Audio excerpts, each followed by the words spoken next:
वै ओम शांति शांति शांति।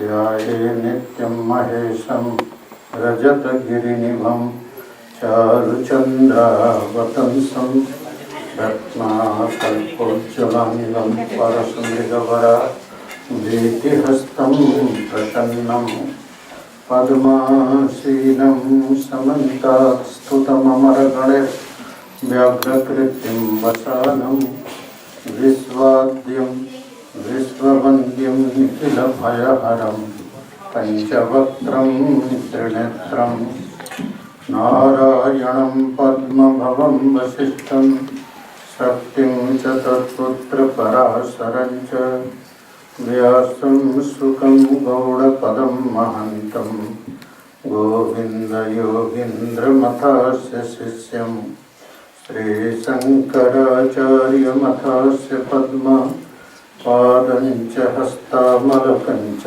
शिष्यं तन्तोटकं वार्तिककारमन्याम् अस्मद्गुरुं सन्ततमानतोऽस्मि। विशुद्धज्ञानदेहाय त्रिवेदिदिव्यचक्षुषे श्रेयः प्राप्तिनिमित्ताय नमः सोमार्धधारिणे। ओम शांति शांति शांति। 2 मिनट भगवान नाम संकीर्तन करते हैं। पहली लाइन में बोलूँगा, उसके बाद आप बोलेंगे। शिवाय नमः ओम शिवाय नमः ओम शिवाय नमः ओम नमः शिवाय शिवाय नमः ओम शिवाय नमः ओम शिवाय नमः ओम नमः शिवाय शिवाय नमः ओम शिवाय नमः ओम शिवाय नमः ओम नमः शिवाय शिवाय नमः ओम शिवाय नमः शिवाय नमः ओम नमः शिवाय हराय नमः ओम हराय नमः ओम हराय नमः ओम नमो हराय हराय नमः ओम हराय नमः ओम हराय नमः ओम नमो हराय हराय नमः ओम हराय नमः ओम हराय नमः ओम नमो हराय हराय नमः ओम हराय नमः ओम हराय नमः ओम नमो हराय भवाय नमः ओम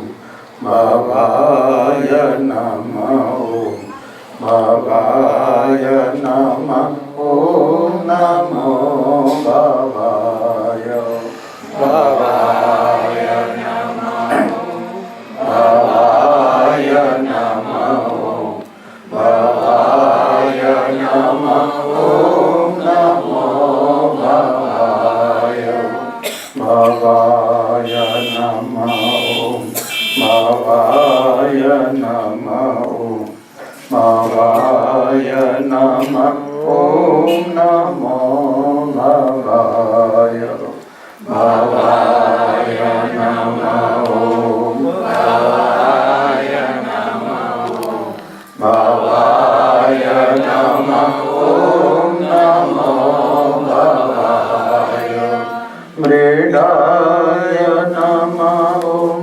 मृडाय नमः ओम मृडाय नमः ओम नमो मृडाय मृडाय नमः मृडाय नमः मृडाय नमः नमो मृडाय मृडाय नमः मृडाय नमः मृडाय नमः नमो मृडाय मृडाय नमः मृडाय नमः मृडाय नमः नमो मृडाय शिवाय नमः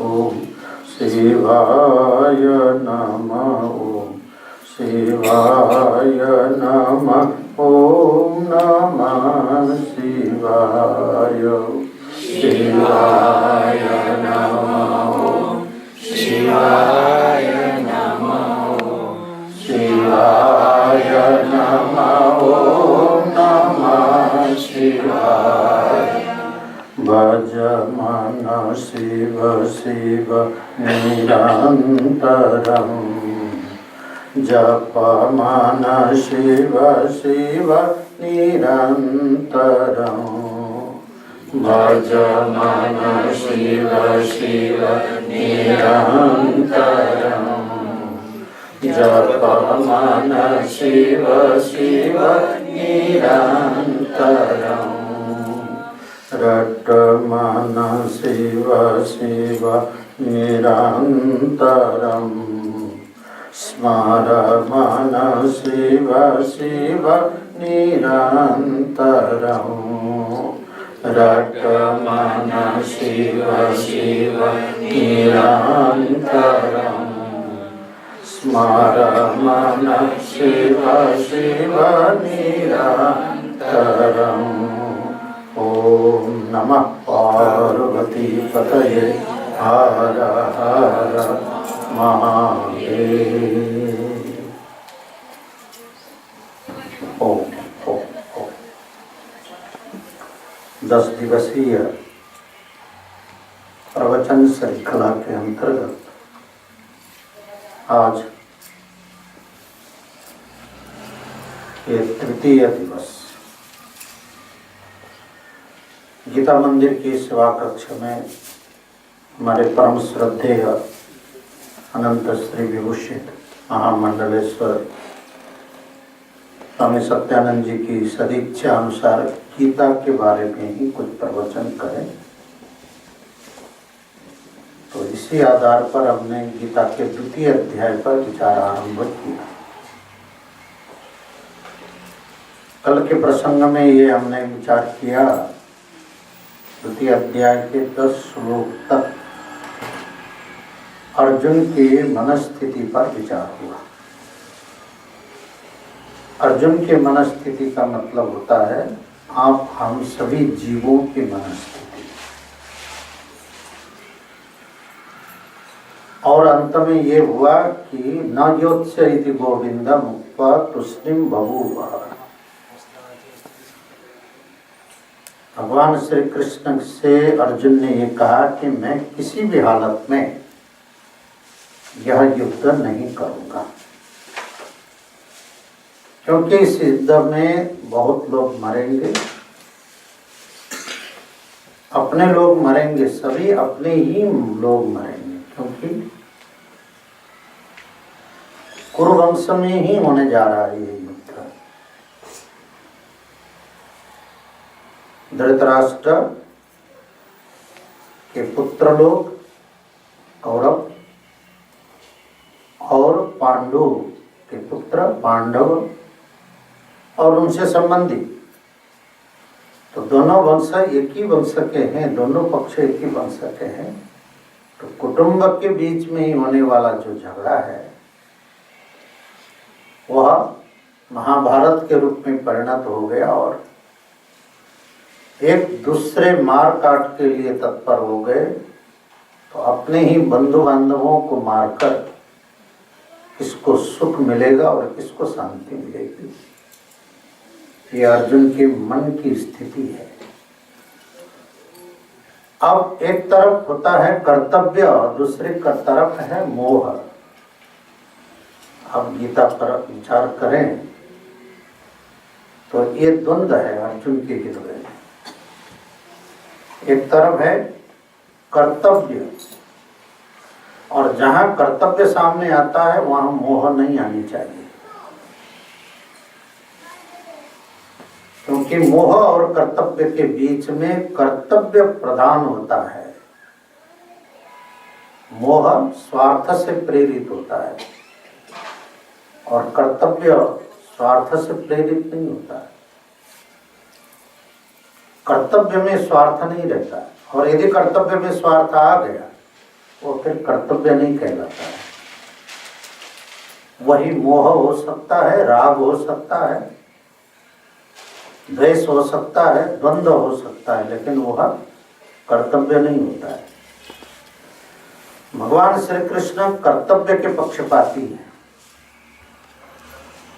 भगवान श्री कृष्ण यहाँ कर्तव्य के पक्ष में खड़े हैं,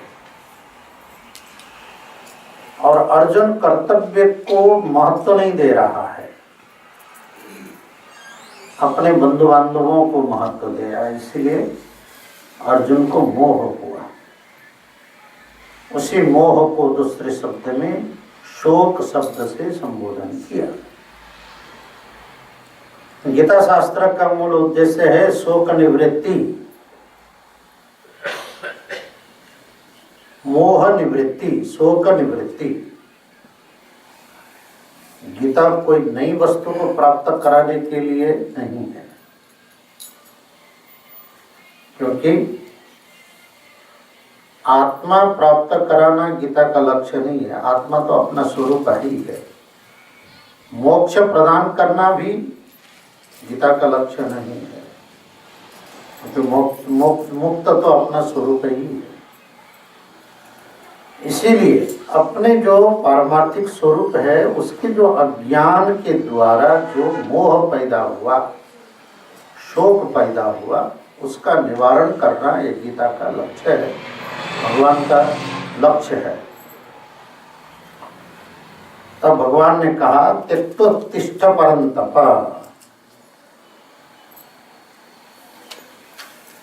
हे परंतप, हे अर्जुन, तुम ये जो क्लेव्य है, अनार्य जुष्ट है, अस्वर्गीय है, अकीर्तिकर है, ये जो तुम युद्ध नहीं करोगे, ये 3 दोषों से युक्त है। ये तुम्हारा युद्ध न करना। एक तो अनार्य जुष्ट है, श्रेष्ठ पुरुषों के द्वारा आचरणीय नहीं है ऐसा काम।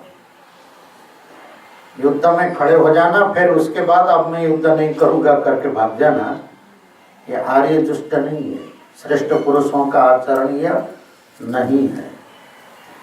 दूसरी बात अस्वर्गीय, क्योंकि कर्तव्य कर्म को मोह के चलते यदि कोई छोड़ देता है तो वही पाप का कारण बनता है, इसलिए वह अस्वर्गीय कर है। मरने के बाद उसको उत्तम गति नहीं मिलने वाली है। और अकीर्ति करा, जब तक जीता रहेगा तब तक उसकी अपकीर्ति होगी, सब लोग निंदा करेंगे कि ये देखो युद्ध करूंगा करके युद्ध भूमि में गया, सारी तैयारी करके गया, और स्वयं अपने बंधु बांधवों को देखकर मोह में पड़कर इसने अपना कर्तव्य छोड़ दिया।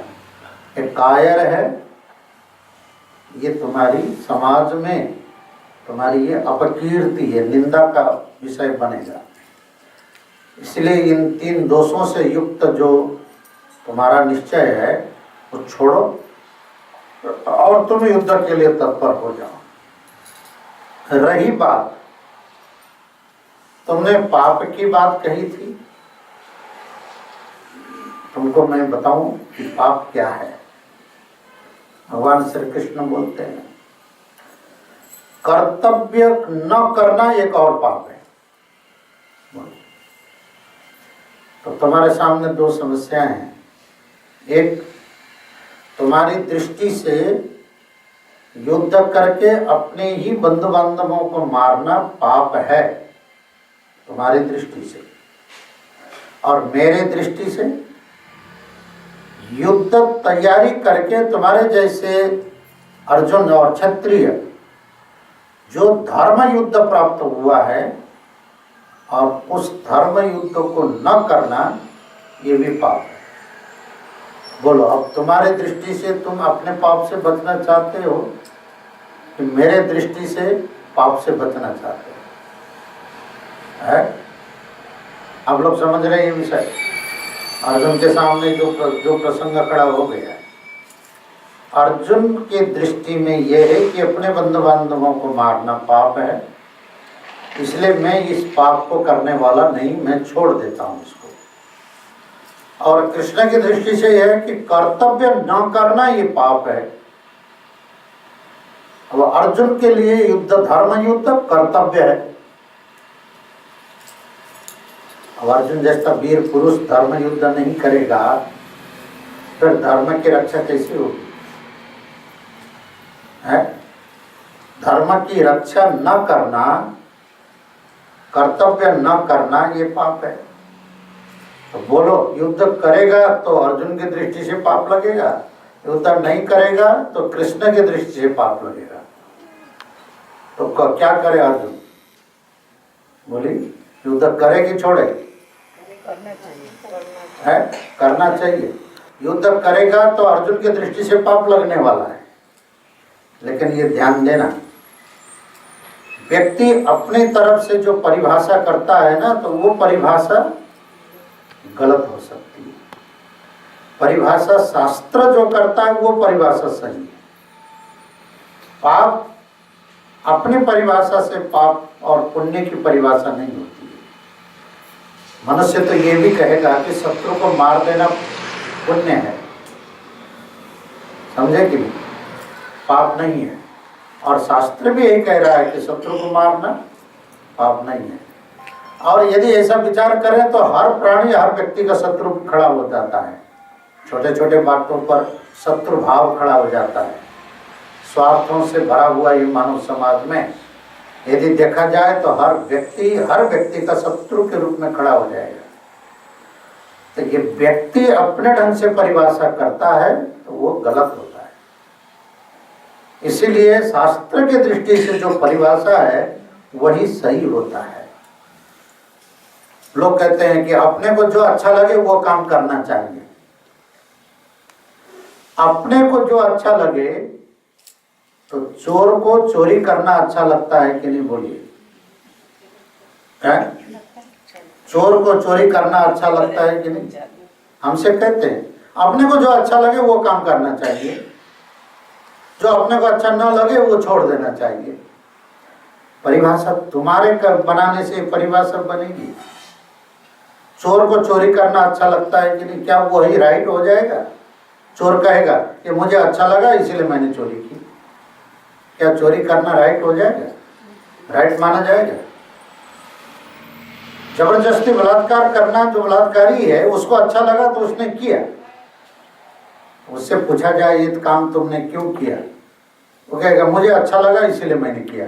तो क्या वो सही हो जाएगा? वो नहीं, अच्छा तो नहीं, पर इनका पेट के लिए ही नहीं किया। पेट के लिए ये सब चोरी करना पेट के लिए? पेट के लिए चोरी करने की जरूरत नहीं है।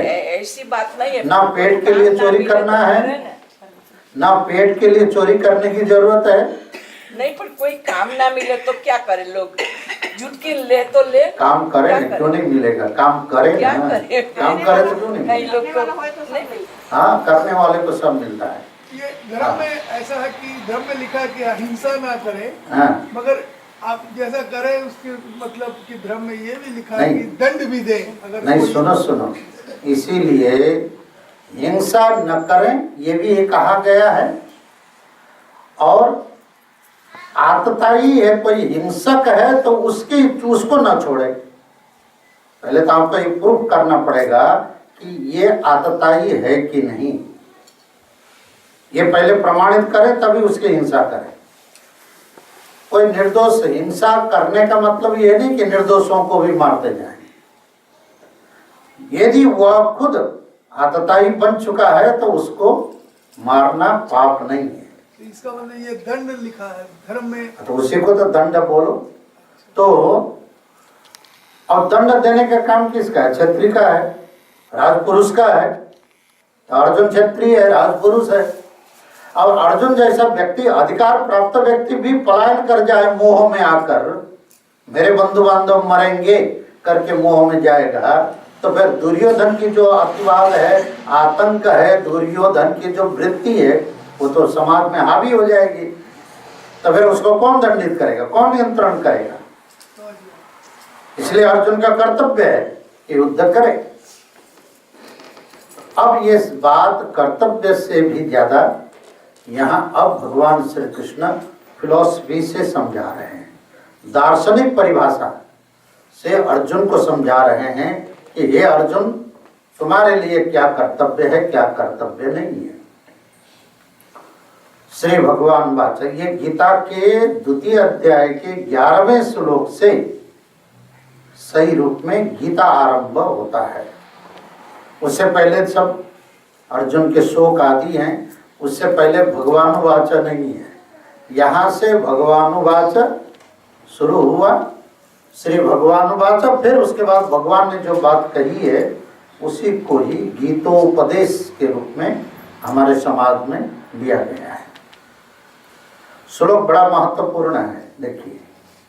अस्वच्यानन्वशोचस्त्वं प्रज्ञावादाश्च भाषसे गतासु न गतासूश्च नानुशोचन्ति पंडिताः। ये बड़ा महत्वपूर्ण श्लोक है। सारे गीता का तात्पर्य इसी एक श्लोक में अंतर्निहित है। हे अर्जुन, तुम माने तुम्हारे लिए मैं कह रहा हूं, तुम हिंदी में तुम कहते हैं, संस्कृत में त्वाम कहते हैं। त्वाम अस्वच्यान अन्वशोचस्तु, जिसके बारे में शोक नहीं करना चाहिए तू उसके बारे में शोक कर रहा है। अस्वच्यान अन्वशोचस्तु। और दूसरी बात, तो अज्ञानी है ऐसा भी नहीं लगता है तुम्हारी भाषा से, तुम्हारी बोलचाल से, तो बिल्कुल अज्ञानी है, मूर्ख है ऐसा भी नहीं लगता है। बात तो बहुत अच्छी विद्वानों की बात कर रहा है, पढ़े लिखों की बात करता है। क्योंकि इस तरह युद्ध होगा, धर्म नष्ट होगा, अधर्म बढ़ेगा, वर्ण संकर पैदा होंगे और सारा समाज हो जाएगा। स्त्रीषु दुष्टासु वार्ष्णेय जायते वर्ण संकर इत्यादि बात बहुत अच्छी बात कर रहा है तू। नरके अनियतम वासो भवत्यत्यनुशुश्रुमा।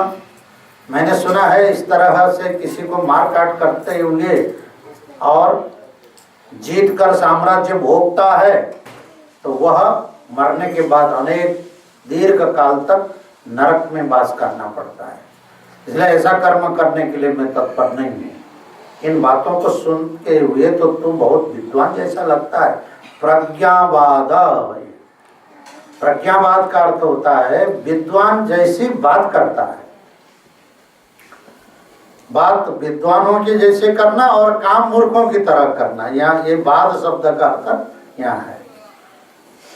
बात जो तू विद्वानों के जैसे कर रहा है और व्यवहार तो क्या कर रहा है, एक मूर्ख व्यक्ति जो करता है उसी तरह का व्यवहार कर रहा है। गतासून अगतासूश्च नानुशोचन्ति पंडिता।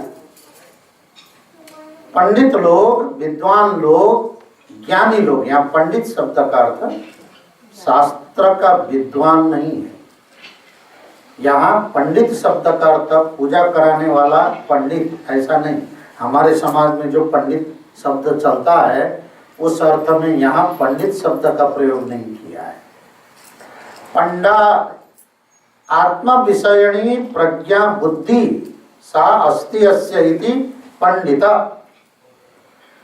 आत्मा अनात्मा वस्तु का निर्णय करके आत्म विषयक जो बुद्धि है उस बुद्धि का नाम पंडा है।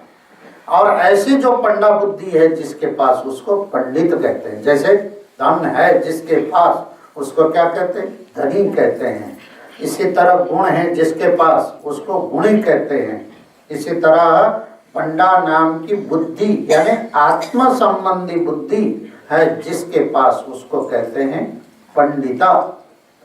पंडित लोग गत असुन न अनुशोचन्ति अगत असुन अपि न अनुशोचन्ति। अब ये शब्द संस्कृत का है इसलिए आप लोग नहीं समझ पाए होंगे। गत असु अगत असुन। असु का अर्थ होता है प्राण, गत प्राण। गत असुन का अर्थ क्या हुआ है? गत असु का अर्थ क्या हुआ? गत प्राण। प्राण 5 हैं, प्राण अपान समान व्यान उदान। गत प्राण लाइक प्राण को क्या कहते हैं? गत असुन। अगत असुन माने जिसके प्राण अभी गए नहीं है। हम लोग यहाँ जो बैठे हैं कौन है? अगत असुन। अगत असुन। हम लोगों के प्राण गए नहीं है अभी, इसलिए हम लोग क्या हैं? हम लोग अगत असुन हैं। और हमारे बाप दादा क्या हैं? गत असुन है। उन लोगों के प्राण निकल के गए इसलिए वो लोग हो गए गत असुन। और हम लोगों के प्राण अभी निकले नहीं है इसलिए हम हो गए अगत असुन। इसका अर्थ हुआ कि जो मर गए हैं विद्वान पंडित उनके बारे में शोक नहीं करते, और जो अभी मरे नहीं हैं उनके बारे में भी शोक नहीं करते। हाँ, अब ये मरेगा करके कोई रोता है? पहले मरने से पहले रोता है कोई है? अब मरने के बाद कौन रोता है? कोई यदि मर गया तो मरने के बाद कौन रोता है? अज्ञानी लोग रोते हैं, समझदार अपने लोगों की बात नहीं है। यहाँ अपने और पराये की बात नहीं है, अपने लिए रोते हैं। अज्ञानी लोग रोते हैं कि कृष्ण की परिभाषा में जो बात नहीं समझते हैं ऐसे ना समझ लोग मूर्ख लोग रोते हैं। क्यों रोते हो? रोने से उपलब्धि क्या होगी? बोलिए। जो मर के चला गया उसके बारे में यदि कोई रोता है तो रोने से उपलब्धि क्या होगी? क्या समझ कर रो रहा है? मोह माया है? चला गया वो आगे क्या होगा? नहीं, मोह से रो रहा है। मोह का अर्थ होता है अज्ञान। परंतु समझ क्या रहा है? मर गया मतलब बिल्कुल नष्ट हो गया, ये समझ कर रो रहा है। कौन मरा? मरता क्या है? शरीर। ये शरीर तो तुम रोगे तो भी मरेगा और तुम हंसोगे तो भी मरेगा। बोलो, आज तक इतिहास में किसी का शरीर कभी ना मरा हो ऐसा कोई इतिहास मिला है? हैं? अरे भाई, राम का मर गया, कृष्ण का मर गया शरीर, तो तुम्हारा हमारा जिंदा रहेगा? शरीर को बचाने की क्षमता कृष्ण में नहीं रही। कृष्ण का शरीर मरा कि नहीं? हाँ बोलो, आप लोग बोलो, कृष्ण का शरीर मरा कि नहीं है? शरीर मरा। हाँ, तो हम तो यही तो कह रहे हैं, और क्या? कृष्ण का शरीर नष्ट हुआ, भागवत में प्रमाण है। क्यों कृष्ण का शरीर क्यों नष्ट हुआ? होता है आपके पास? क्योंकि कृष्ण का शरीर पैदा हुआ था। कृष्ण का शरीर क्या हुआ था? पैदा हुआ था। और गीता प्रमाण है, जो पैदा होता है वो मरता है। जातस्य ही ध्रुवो मृत्यु। तो हम लोग कृष्ण के जन्माष्टमी बर्थडे मनाते हैं कि नहीं? आज भी मनाते हैं। कृष्ण जन्माष्टमी हम लोग मनाते हैं कि नहीं? है? इससे क्या प्रूफ हुआ कि कृष्ण का जन्म हुआ है?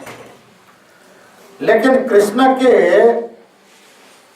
मृत्यु एनिवर्सरी मनाते हैं कि नहीं? क्यों नहीं मनाते हैं? बोलो। क्योंकि उसकी आत्मा अभी भी जिंदा है। अरे भाई, फिर आप अपने माँ बाप के एनिवर्सरी क्यों मनाते हो? है? यदि आत्मा अभी भी जिंदा है कहोगे तो अपने माँ बाप हमारे बाप की तिथि है वो क्या है? मृत्यु एनिवर्सरी है कि नहीं, बोलो ना। है डेथ एनिवर्सरी मना रहे हो कि नहीं?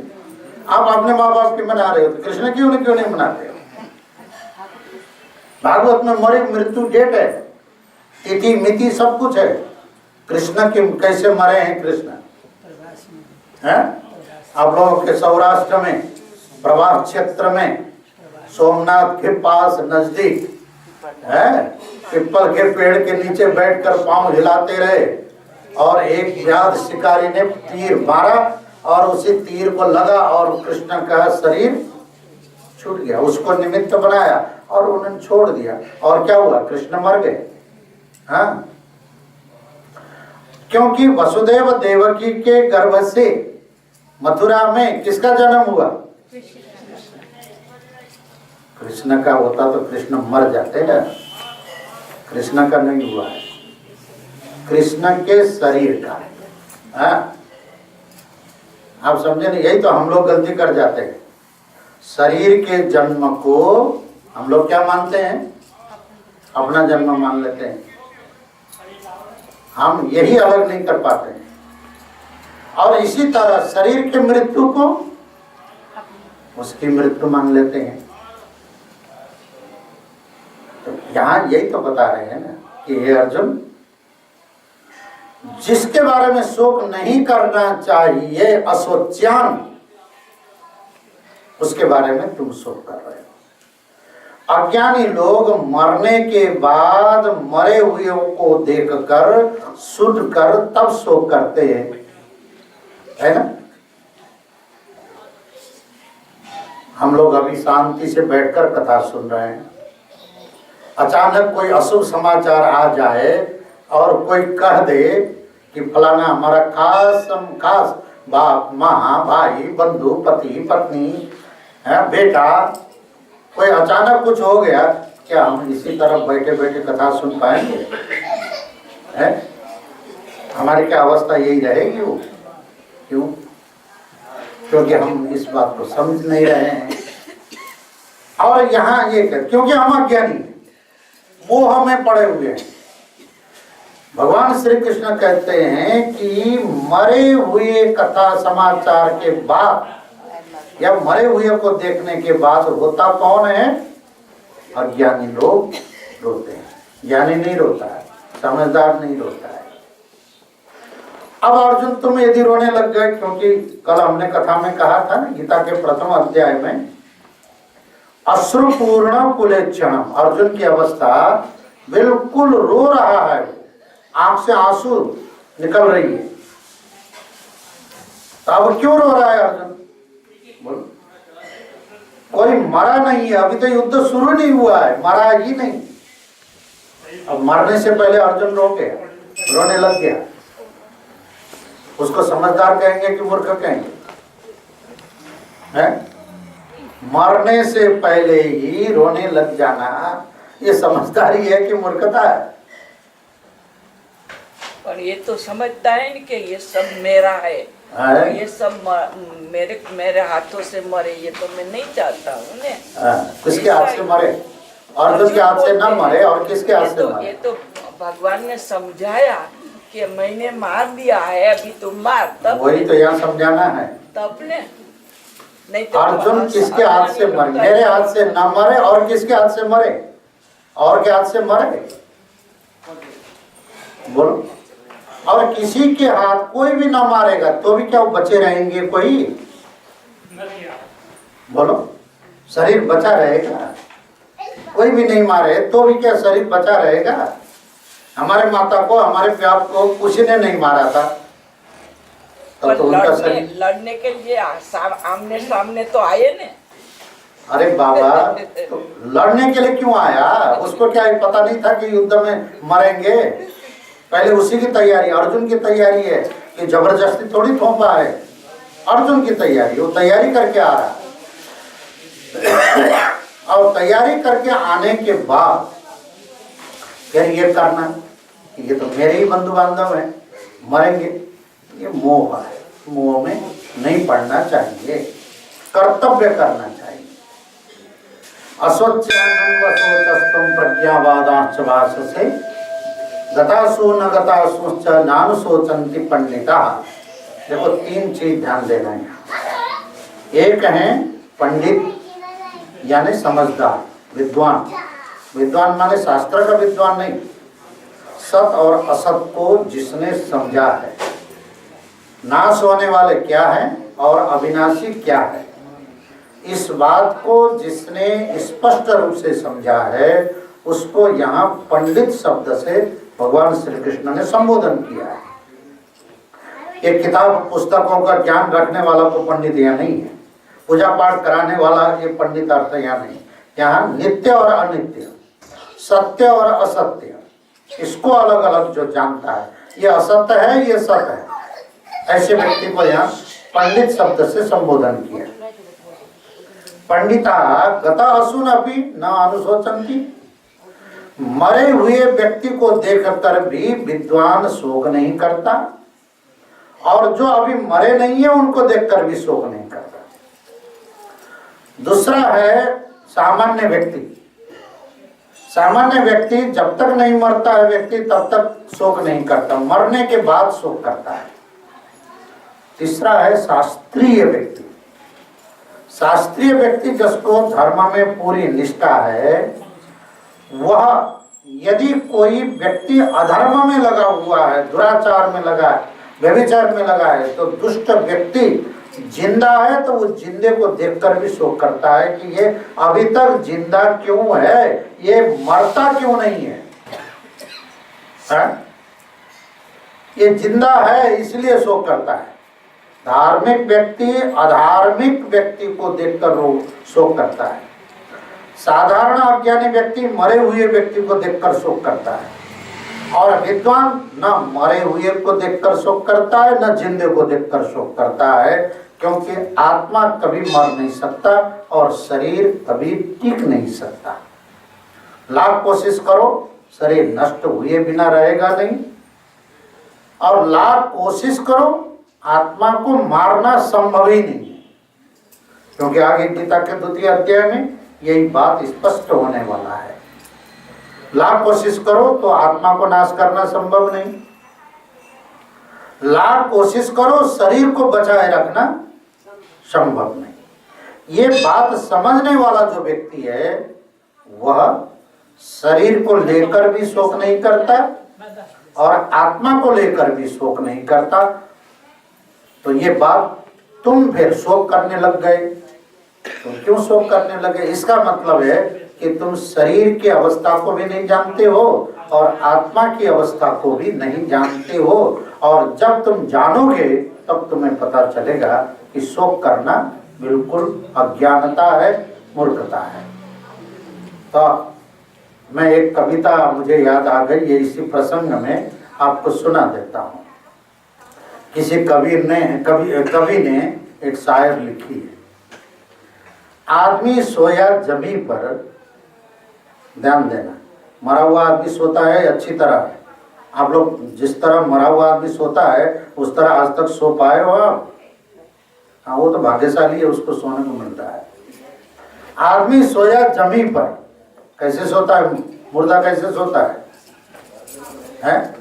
खाट में सोता है कि जमीन पर सोता है? मुर्दा जमीन पर सोता है, खाट में सोता है उसको, और जमीन पे ही कितना अच्छा नींद आती है उसको, है ना। और चादर ओढ़कर पांव पसार कर, पांव फैला कर सोता है कि नहीं मुर्दा? देखा है कभी मुर्दा को सोते हुए? हैं? देखा है कि नहीं आप लोगों ने मुर्दे को सोता हुआ? नहीं देखा है? अब फिर क्या मस्ती से सोता है, घोड़ा बेचकर सोता है। आदमी सोया जमी पर, और उसके आसपास में बहुत लोग इकट्ठे होते हैं और आपस में बात करने लगते हैं, कोई रोने लगते हैं, कोई कुछ करने लगते हैं। तो हमारा जैसा कोई आदमी पहुंचा वहां, कभी पहुंच गया, ये क्या हुआ, क्या कर रहे हो, ये क्या है? तो उन लोगों ने सब ने एक स्वर से जवाब दिया, मर गया। आदमी सोया जमी पर, लोग कहते हैं मर गया। वो बेचारा था सफर में, आज अपने घर गया पर लोग कहते हैं, क्या वो लोग सही कहते हैं? बोलो, लोग जो कह रहे हैं वो सही कह रहे हैं? फिर ध्यान देना, वो कविता फिर रिपीट कर रहा हूं मैं। आदमी सोया जमी पर, लोग कहते हैं मर गया, वो बेचारा था सफर में, कब से यात्रा कर रहा था, यात्रा करते करते इस शरीर में आकर 50-100 वर्ष बैठ गया, उसके बाद वो अपनी और दूसरी यात्रा में निकल पड़ा। वो बेचारा था सफर में और आज अपने घर गया, पर लोग क्या कहते हैं? किसी के अपने घर जाना मर जाना कहा जाता है कि नहीं? कहते। अब हम आए 3 महीने से अमेरिका घूम रहे हैं, अब हम 26 तारीख को अपने घर जाएंगे तो अमेरिका वासी आत्मानंद मर गया कहेंगे? हैं? अपने घर जाना मर जाना कहना चाहिए, लेकिन क्यों कहते हो फिर आप लोग मर गया मर गया? हैं? जबकि सही है कि वो अपने घर गया है, वो फिर यात्रा करने के लिए आएगा। कब आएगा न जाने, कब आएगा, आएगा। वो तो यात्री है, यात्रा कर रहा है अनादिकाल से। जीवात्मा की ये संसार यात्रा तो 84 लाख योनियों में घूमना है। उसकी कौन सी न जाने कौन सी यात्रा में कब मिल जाए, कब मिल जाए। इसीलिए दूसरे कवि ने कहा बहुत महत्वपूर्ण बात, जाते नहीं कोई दुनिया से दूर चल के, समझे नहीं? जाते नहीं कोई दुनिया से दूर चल के, मिलते सब यही हैं पर कपड़े बदल बदल के, है ना? पता नहीं पिछले बार आप कौन से कपड़े में थे, इस बार इस कपड़े में हो। कपड़े का अर्थ ये गीता कह रही है, वासांसि जीर्णानि यथा विहाय। गीता का श्लोक है, गीता का श्लोक है। शरीर को भगवान ने कपड़ा कहा है, हाँ? यथा जिस तरह मनुष्य पुराने कपड़ों को फेंकता है और पुनः नया कपड़ा पहनता है, इसी तरह ये जीवात्मा पहले शरीर का परित्याग करके दूसरा शरीर ग्रहण करता है। एक शरीर को छोड़कर दूसरे शरीर को ग्रहण करना, समाज में क्या कहते हैं उसको? मर जाना और फिर जन्म लेना। दूसरा शरीर ग्रहण करना, जन्म लेना, पुराना शरीर को छोड़ देना, मरना। मृत्यु और जन्म और क्या है बोलो? कपड़े बदलने की तरह है। ये कौन कह रहा है? भगवान श्री कृष्ण गीता में कह रहे हैं। यही 2 अध्याय में ये श्लोक है, वासांसि जीर्णानि यथा विहाय नवानि गृह्णाति नरोपराणि तथा शरीराणि विहाय जीर्णानि अन्यानि संयाति नवानि देहि। आपको पता है, जब से आप होश में आ गए तब से आज तक आपने कितने कमीज चेंज की आपके हिसाब में है? बोलो। जब से होश आए आपकी, जब से आप कपड़े पहनकर चलने लगे तब से लेकर आज तक कपड़े पहन ही रहे हैं। माताओं ने भी पहन लिया है, भाइयों ने भी पहना है। अब भाइयों को तो पता नहीं कितनी कमीज बदली, आप लोगों को पता है आज तक कितनी टोटल कितनी कमीज चेंज की? नहीं ना? अच्छा, माताओं ने कितने ब्लाउज चेंज किए आपको पता है? हिसाब रखा है कभी? नहीं। अरे बाबा, इसी तरह एक जन्म के कपड़ों का आपने हिसाब नहीं रखा। एक जन्म के इस कपड़ों का आपने जिस तरह हिसाब नहीं रखा है, इसी तरह आपके लाइफ में यानी जीवात्मा के पूरे अस्तित्व में न जाने कितने कपड़े आपने बदली है, उसका कोई हिसाब नहीं है। ये तो अनादि अनंत है। और पता नहीं कितने कपड़े बदलोगे, है? और कितने कपड़े बदलोगे, अभी भी कोई भरोसा नहीं है। ये कपड़ा बदलना ये कब छूटेगा महाराज? तो गीता का तात्पर्य है, जब आप समझ कर मरोगे। ध्यान देना है, जब आप बात को समझ कर मरोगे तब फिर आपका कपड़ा बदलना छूट जाएगा, बंद हो जाएगा। क्योंकि समझ जाने के बाद फिर कपड़े की जरूरत नहीं पड़ेगी। हाँ, ये ध्यान देना, बात को समझ जाने के बाद फिर कपड़ों की जरूरत नहीं पड़ेगी। प्रमाण है, सुखदेव जी को कपड़े की जरूरत पड़ी कि नहीं पड़ी, आप बोलो। भागवत तो सुना है ना आप लोगों ने, है? भागवत सुना है, भागवत में सुखदेव जी के बारे में भी सुना होगा। उनको कपड़े की जरूरत पड़ी कि नहीं पड़ी? क्यों नहीं पड़ी? क्यों नहीं पड़ी? वो तो भागवत सुने ही नहीं थे। हाँ, ये वो तो भागवत तो बाद में सुना, वेद व्यास जी ने जब बाद में सुनाया उनको भागवत, बाद में पढ़ाया। भागवत तो सुखदेव जी ने जंगल में जब जाकर समाधि में बैठे थे, तब फिर वेद व्यास जी के शिष्यों ने वेद व्यास जी की भागवत के श्लोकों की रचना जंगलों में जब एक स्वर से गाने लगे, तब सुखदेव जी को लगा कि इतना मधुर आवाज से ऐसे ऐसे श्लोक ये लोग गा रहे हैं, कि किसकी रचना है, किसने सिखाया तुम लोगों को? तो सुखदेव जी ने जब पूछा, तब व्यास के शिष्यों ने कहा कि हमारे एक गुरुजी है, ये उनकी रचना है और ये उन्होंने हमको पढ़ाया है, हमको सिखाया। कंठस्थ करने के लिए हम ये जंगल में गाते रहते हैं, अभ्यास करते रहते हैं। तब सुखदेव जी ने कहा कि तुम्हारे गुरुजी क्या मुझे भी इन श्लोकों को पढ़ाएंगे? बोले क्यों नहीं पढ़ाएंगे, हमको पढ़ा सकते हैं तो आपको क्यों नहीं पढ़ाएंगे? फिर ले चलो, तुम्हारे गुरुजी कहाँ हैं?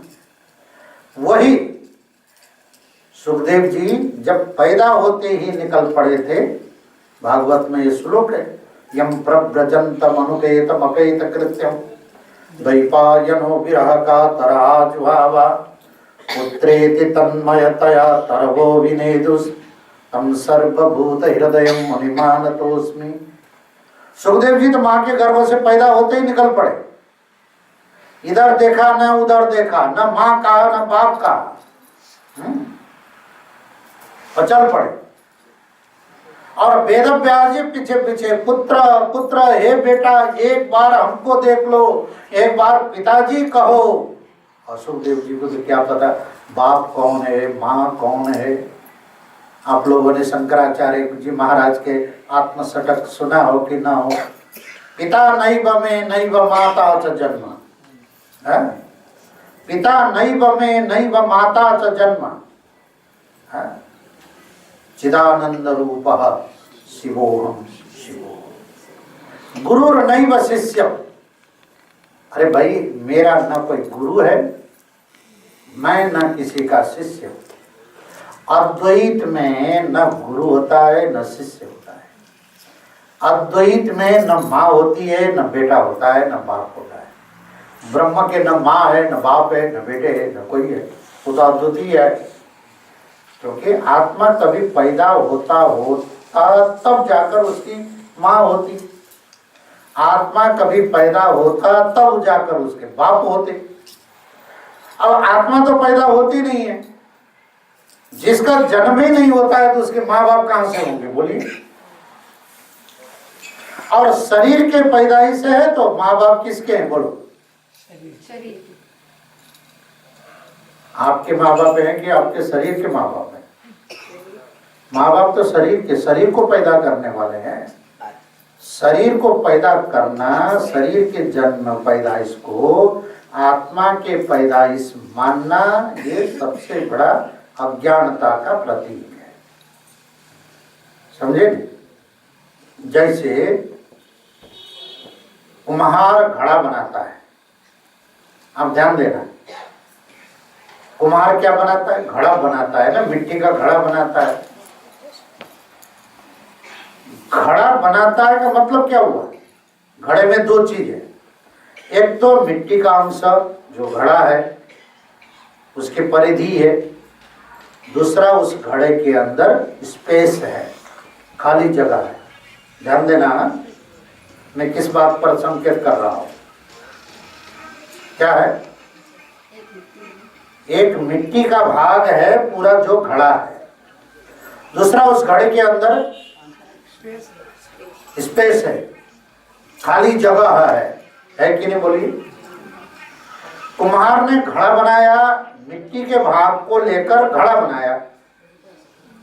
क्या घड़ा बनाया तो कुम्हार ने उस स्पेस को भी बनाया? नहीं। जैसे किसी ने ये भवन बनाया, गीता मंदिर बनाई, बनाया क्या क्या बनाया बोलिए? ये दीवार बनाया, बनाने वाले ने, है ना? और छत बनाया, किसने? बनाने वाले ने। क्या क्या बनाया? दीवार बनाई और छत बनाया, फ्लोरिंग बनाया, यही ना है? पक्की बात है कि नहीं बोलो? बनाने वाले ने क्या बनाया? जो दिखता है। जो आपसे दिखता है, दीवार, छत, फ्लोरिंग, ये पिलर बीच बीच में, यही ना बनाया उसने, बनाने वाले ने। क्या ये दीवार और वो दीवार, वो दीवार और वो दीवार के बीच में, और फ्लोर और सीलिंग के बीच में जो स्पेस है वो भी उसी मिस्त्री ने बनाया है? नहीं। बोलिए, ये स्पेस क्या मिस्त्री ने बनाया है? कोई मिस्त्री की है बस की बात ये जगह स्पेस बनाने की? ये तो ये दीवार न बनाने से पहले भी था कि नहीं बोलिए? ये दीवार बनने से पहले ये स्पेस, खाली जगह यहाँ था कि नहीं? मैदान के रूप में था। और ये दीवार, सीलिंग, फ्लोरिंग कर लिया किसी मिस्त्री ने, तो इसके अंदर क्या दिखाई पड़ा? हॉल। ये हॉल का मतलब क्या होता है? हॉल का मतलब दीवार है, सीलिंग है कि स्पेस है? खाली जगह। और कहने वाला क्या कहता है कि हमने हॉल बना ली। क्या उसने स्पेस बना ली किसी ने? बोलो। अच्छा, अब ये इसको, ये दीवार हटा दिया जाएगा, ये सीलिंग हटा दिया जाएगा, जो बनाया था उसी को ना हटाएंगे ना। मान लो कल इसको तोड़ना पड़ा, किसी कारण से पूरे को तोड़ना पड़ा, तोड़ दिया है, उसके बाद क्या बचेगा यहाँ?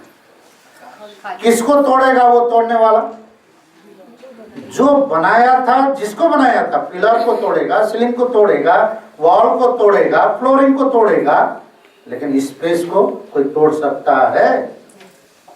इसी तरह जन्मने वाला अन्न से अन्नमय कोश पैदा होता है। अन्न से क्या बनता है? अन्नमय कोश से शरीर बनता है। लेकिन अन्नमय से शरीर पैदा हो गया, इसका मतलब क्या आत्मा पैदा हो गया? ये कहना बनता है? आत्मा तो पहले से, शरीर पैदा नहीं था तो भी आत्मा, और शरीर पैदा हो गया तो भी आत्मा, और शरीर के नष्ट होने पर भी आत्मा यथावत है। इसलिए आत्मा को कोई पैदा कर नहीं सकता है, इसलिए न माता है न पिता है। आत्मा कभी पैदा होता नहीं है, इसलिए न जन्म है। और क्योंकि आत्मा को कोई नाश नहीं कर सकता है, इसलिए आत्मा की मृत्यु नहीं है।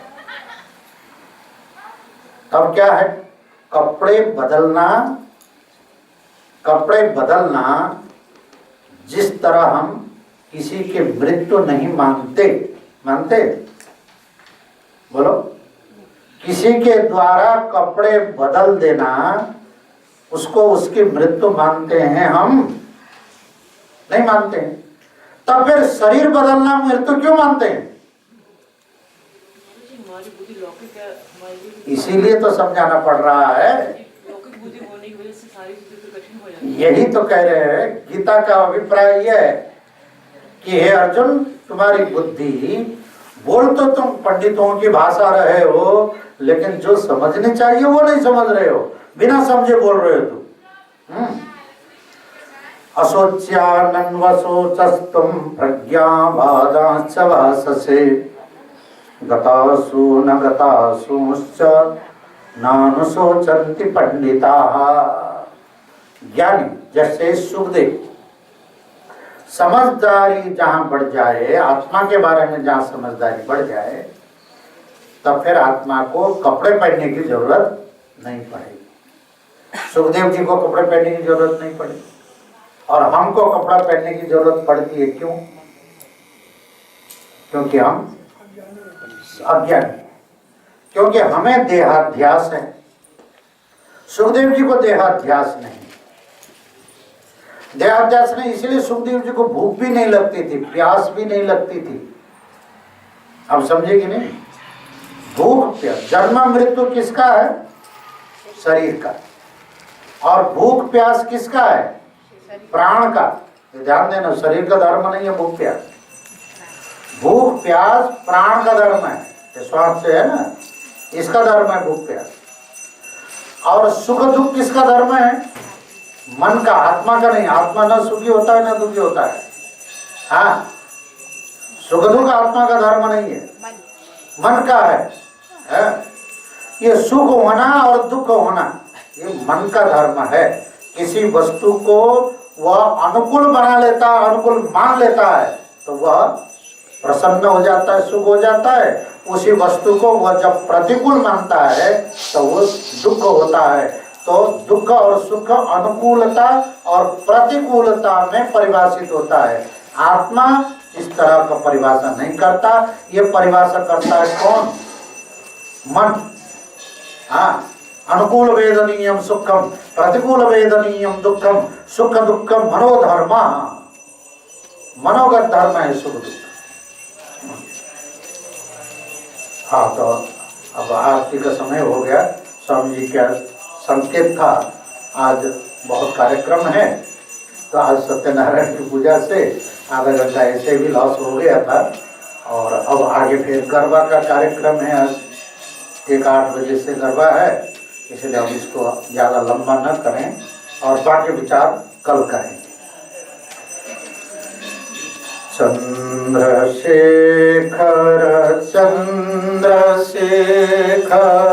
चंद्रशेखर पाहि मां। चंद्रशेखर चंद्रशेखर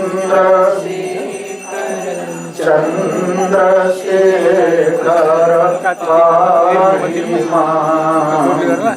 चंद्रशेखर